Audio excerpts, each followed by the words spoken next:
আবারও শাটডাউনের কবলে পড়েছিল যুক্তরাষ্ট্র।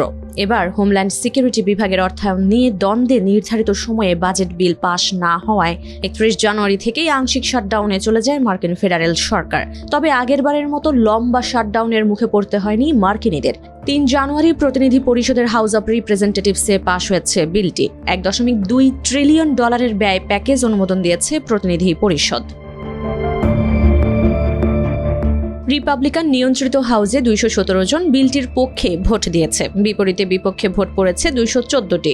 অর্থাৎ ভোটে জয় পাওয়ায় বিলটি এখন প্রেসিডেন্ট ডোনাল্ড ট্রাম্পের স্বাক্ষরের অপেক্ষায়।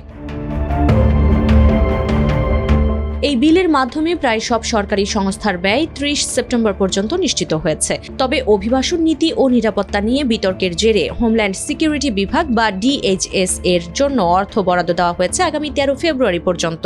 অর্থাৎ এর মধ্যে দুদল সমঝোতায় পৌঁছাতে না পারলে ফের আটকে যাবে DHS এর অর্থায়ন।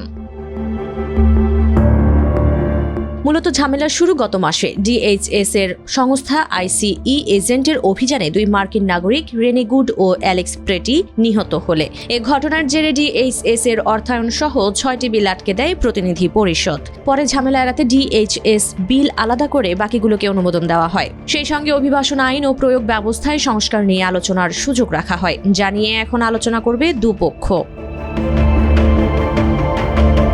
ডেমোক্র্যাটদের দাবি, মুখোশ পরে অভিযানে নিষেধাজ্ঞা জারি করা, বিচারকের অনুমোদন ছাড়া অভিযান না চালানো, আইন ভাঙলে এজেন্টদের বিরুদ্ধে স্বাধীন তদন্ত, বল প্রয়োগের স্পষ্ট নীতিমালা ও বাধ্যতামূলক বডি ক্যামেরা রাখা।